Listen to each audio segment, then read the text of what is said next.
Hey guys, how you doing? I'm Kent Tilley with K4 Financial, and I just got over the sadness of the Oilers getting destroyed, and today I want to talk about financial planning for teachers. I'm going to do a series where I talk about financial planning for different professionals.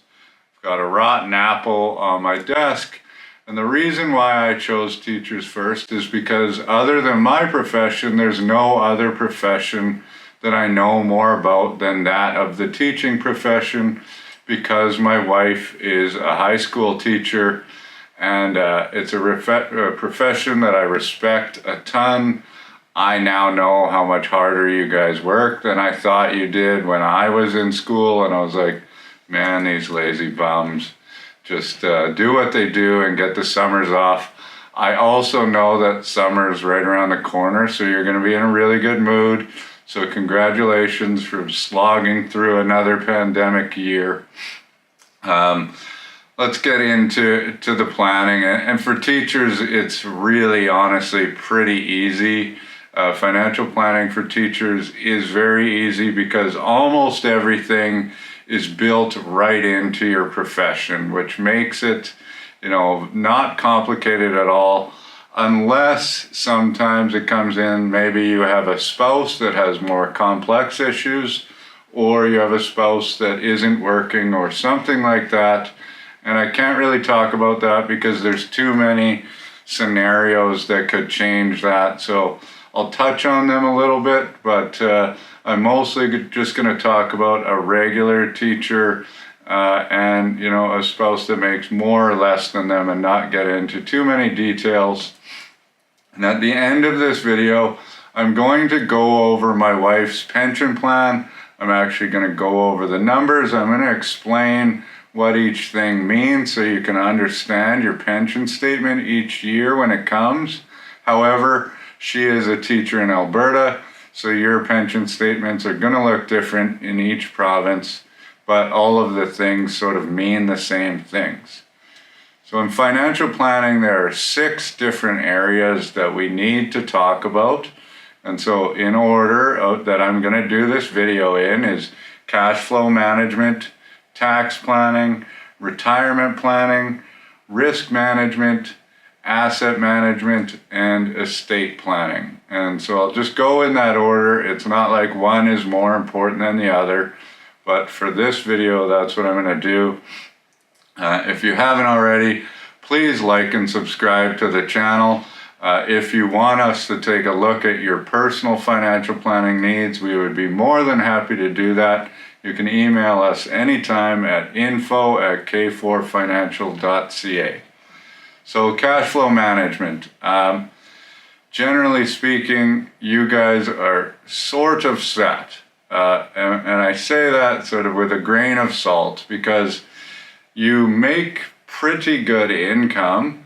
However, that income, as you have noticed over the last few years and probably decade, has been being eroded due to inflation. Your contracts are garbage. You're not getting raises to inflation, especially these last couple of years where everything costs more. And you do make quite a bit of money, but a lot of the money that you make goes into your pension plan and into your group benefits, which are very substantial. So your after-tax money for somebody that makes the same dollar figure as you with a salary is a lot less. So the only thing that you really need to worry about, in my opinion, is making sure that you don't go into an enormous amount of debt that is insurmountable before you hit retirement. So you need to be cognizant of that. So you need to be like, okay, how much can I afford if we're assuming we're getting, a 0.5% raise once we've hit the top of the grid? You don't want to get into admin, because who likes admin anyway? You want to continue being a teacher and just get to that retirement age. Well, what you want to try and do is make sure that you're getting a mortgage, the debt that you're taking on, all of those other things are not something that you're going to be carrying into retirement. Another issue that I know that my wife faces all the time is that she gets this big check that she never sees any other time of the year at the beginning of summer, and she's partying like a rock star and golfing every single day in July, and then September comes and she's like, tonight we're having noodles for dinner. So learning how to budget and spending within your need and within your means is important.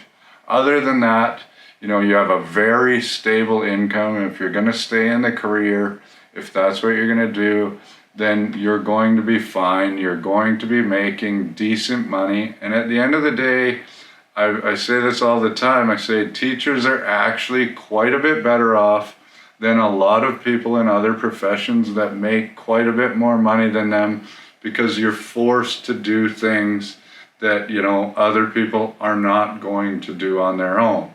So that's very good for you. When it comes to tax planning, until you get into retirement, and even when you do get into retirement, there isn't a whole heck of a lot that you can do. There's not a whole lot of savings that you can have other than potentially contributing to your RSP. However, since your pension income plus CPP plus OAS is going to be so high, once you reach retirement and get into that time frame, you might not be better off putting money into an RSP. And if you're saving, less than $6,000 a year into your retirement savings, you're probably going to be better off actually putting that money into a TFSA to save for retirement, because it is going to allow you to reduce your taxes in retirement rather than having to pull out of your RSP and pay a pretty high tax rate, even though you're not saving that much more when you put the money into the RSP as when you're pulling it out, because you have such a high income in retirement. There's a couple things that you could do. If your spouse makes less than you, it would make sense to use a spousal RSP and contribute to that to reduce your tax bill.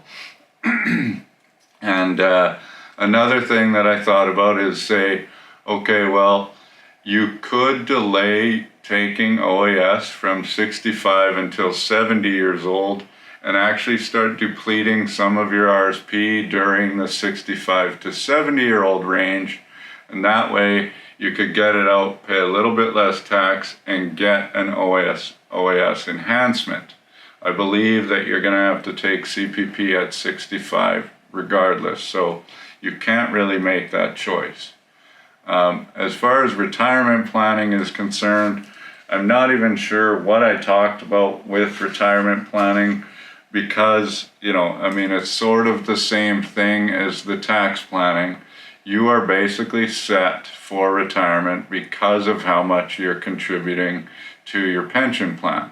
However, your retirement can be better if you are debt-free when you enter retirement and you have some other assets, which could be in your RSP or your TFSA. I prefer the TFSA because, say, maybe in your early years of retirement, you want to spend a little bit more money, go on a trip with your family, have these big expenditures. You can pull a lot of money out of your TFSA without affecting your overall tax bill. That's why I would choose the TFSA over the RSP, unless you are a really good saver on top of what you're making. Then you're probably going to have a little bit of both. Now I'll get into risk management. And so risk management in my world is life insurance, disability insurance, and critical illness insurance. So your disability insurance is set. And I can tell you this for a fact because 2 years ago or 3 years ago, we missed a year.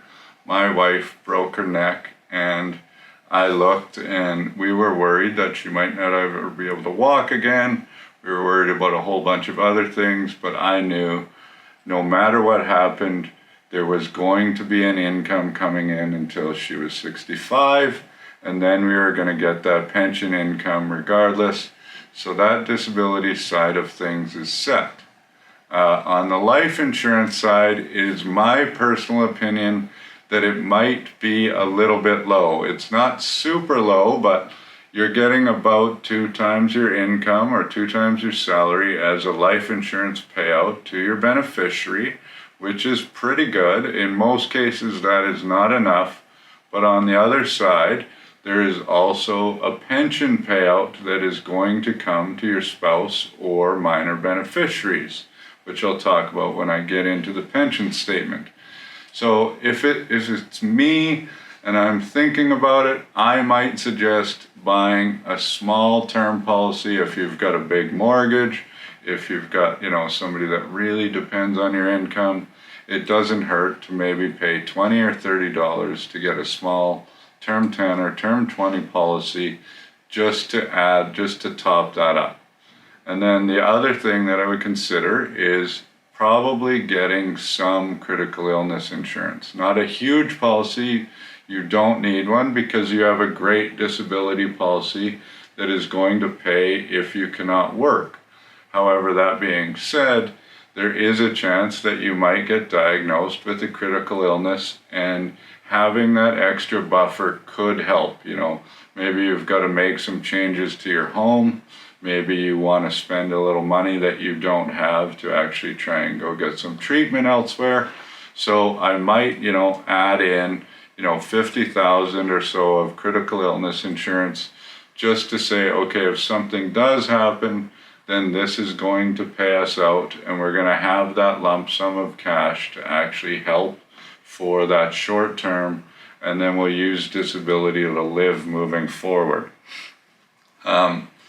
Asset management for teachers is kind of a funny one. You're generally not going to have a huge nest egg of money unless, you get an inheritance, or, you sell a big asset, have a big windfall, or you have a spouse that has a whole bunch of money. But one thing that I like to talk about with teachers or people that have really good pension plans is realizing how much money that is actually worth. My wife, for example, is in her later 40s. She's been a teacher for 19 years or something like that.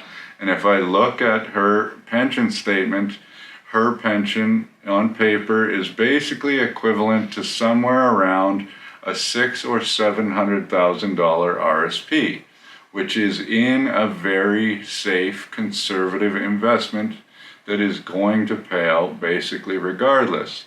So if you have, say, 50,000 or 100,000 in, other investments, and you're worried about it because you're a teacher, you're a conservative type of person, something that you might want to consider is saying, I can accept taking more risk with my portfolio by just choosing an aggressive portfolio instead of a balanced or conservative portfolio, because I have so much other money in this very safe pool that is going to be funded by teachers coming up and the government and so on and so forth. So it's just my opinion that I would take a little bit more risk with your investments over time to try and get, a couple extra percent to really, enhance your retirement instead of playing it safe with sort of everything that you do, because your profession is quite safe. I know that teachers in general are fairly conservative with money and their life choices, and that's part of the reason why you went into that profession in the first place, which is totally fine and totally great. But a thought is maybe take a little bit more risk. And the other thing that I always talk about with asset management is stop paying so much in investment fees. You might be over at the bank, you might be paying well in excess of 2% for your portfolio, not really needing that much financial planning advice, not really getting that. So you can reduce your fees by well over 1% fairly easily, still getting a good portfolio, and just allow that to grow. So that's always going to be a helpful thing to do. And lastly is estate planning. And this is mostly set. I mean, in your case, one thing that you want to check is make sure that, your pension, your life insurance, any RRSPs, TFSAs that you have, everything has the proper beneficiaries listed on those statements, so that that is going to the people that you want. I remember looking in the beginning, we were married for a few years, and I saw a pension statement, and the pension was listed to my wife's parents or something, and I was like, well, hopefully they don't get her pension. So just make sure to change those things. One of the things that sucks about being a teacher and having the pension is that if you do, retire, you've got this pension that's supposed to pay out for your whole life, and you pass away early in retirement, and then your spouse passes away early after that or before you, your estate really isn't going to be left with anything, which is quite unfortunate. However, there should generally be a home where that will pass down to your heirs tax-free, so there is something there. If you really want to make sure that they're going to get something, then something that you can consider, in your 40s or 50s, is buying a permanent insurance policy for $100 or $200 a month, with the sole purpose of just creating an estate plan for your children, so you know that they're going to get something even when those pensions aren't left. Just a thought, not totally a sales pitch, but it is something. If you've got a little extra cash and that's something that you want, I wouldn't be opposed to looking at that for sure. And lastly, no matter what, for anybody, especially if you have children, something that you need to get is an updated will. It's not going to be complex. You just need to make sure that everything is in order. You also want to get an updated power of attorney. So that means, if something happens, somebody is going to be able to control your money that you trust and get a personal directive, so that, if you are unable to speak for yourself, then somebody is going to make those decisions for you, and you've talked to them about it. So now we'll get into the pension statement. Pretty simple, but I know there's a lot of weird things going in there. We'll get Ryan to cross these things out. I'm going to read it, so I'm going to be looking down, but we'll put it up on the screen. So like I said, make sure that your primary beneficiary is your spouse or your children. And if not, I'm not sure who you want it to go to, but make sure it's the person you want it to go to. If you get divorced, make sure to take your ex off there. I think that's another good thing to do. So you know that you are all sort of shooting for your magic number, which is in my guess 85, which means your pensionable years of service plus your age. As soon as that hits 85, so the sum of those two numbers is 85, then that means that you are entitled to your maximum pension. That doesn't mean that you can't get your pension if you don't reach that number. If you want to retire early, you can get a reduced pension. It's still going to be a very good pension. It's just not going to be maximum. And if you work beyond that magic number, then your pension amount isn't going to get higher based on that percentage. You've reached 100%. So in this case, my wife's now working part-time. On August 31st, 2021, she had 19.1039 years of pensionable service. It looks like the total contributions plus interest that she has put into the pension plan over that time, plus the employer's part of that, is $198,000 and change. So that's how much has been contributed over those 19 years of pensionable service. You're going to show the pensionable salary next. You know what your salary is. The page that I'm really concerned about, that I think people have questions about, is the last page. So I kind of made a mistake when I was talking about this page of the pension booklet, so I had to refilm it, and I'm just telling you that to let you know that sometimes, I'm human and I do make mistakes, But continuity is key with this channel, so you wouldn't know that, I had to refilm this if I didn't tell you, except that I could only find an apple of the earth. That old apple went bad. So let's talk about the pension options if you have a spouse. That's the first ones. So the joint and survivor pensions in the Alberta pension booklet, you have 3 options. The first one is joint equal. This is very easy to understand. This means no matter what, whoever dies first, you guys are just going to receive that amount until the second spouse passes away. So in this case, if she took her pension today, it would be $1,920.63. If I died first, she's going to receive that for the rest of her life. If she passes away first, I'm going to receive that for the rest of my life. The next one is joint reducible by 1/3. So this means you can take more now, but if either one of you dies, then that amount is going to be reduced by 1/3, and the surviving spouse is going to receive 66 2/3% of that pension. So there's your highest paying option if you guys are both alive. So this is where planning comes into play, maybe a difference in age, maybe depending on what your spouse's income is, or if they have pensions themselves. That's where you sort of decide, okay, do we want that extra $98 a month, or are we just going to reduce our lifetime risk to both of us and take the lower option now?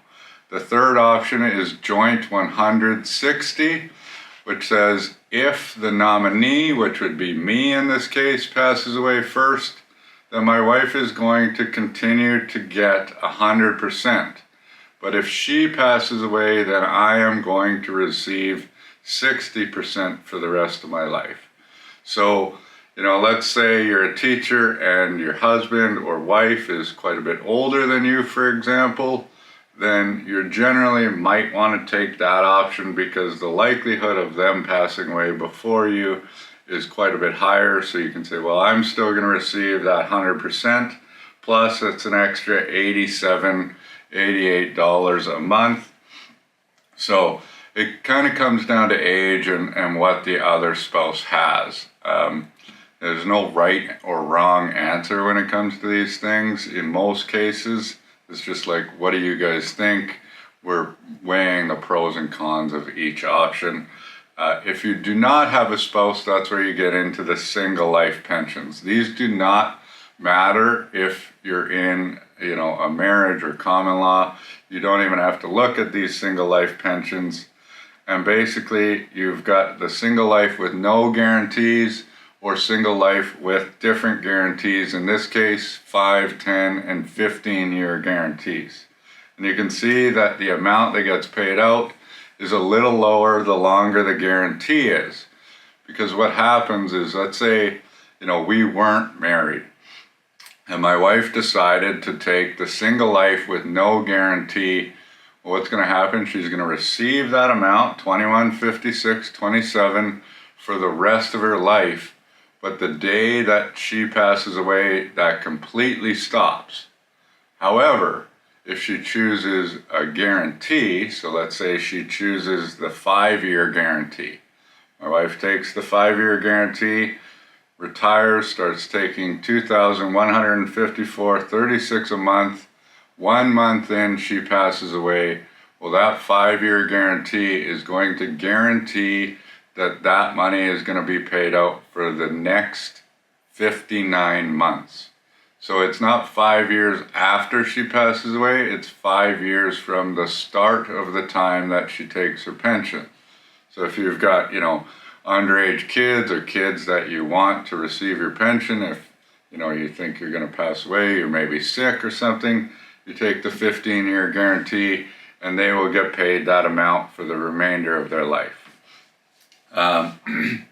And then I don't know if we're going to use this part or not, but let's talk about the termination benefit and the commuted value. So a lot of teachers are very tired, maybe thinking about going into a different career because they're just tired of being a teacher. It's really hard on you mentally and physically and emotionally.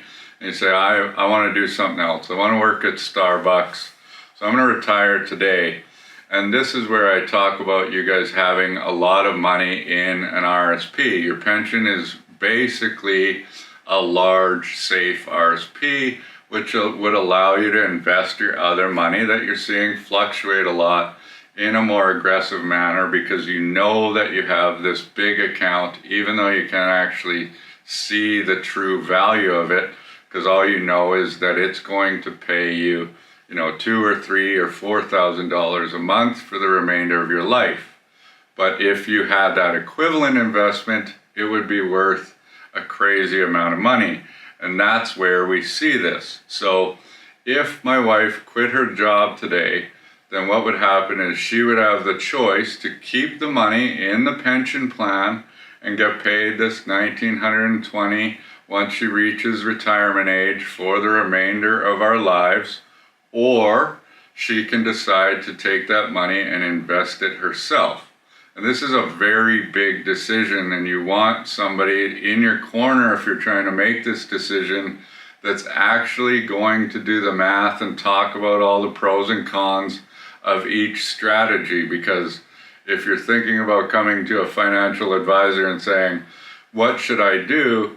It's either in our pocket, in this case, is, $650,000 worth of investable assets, or zero.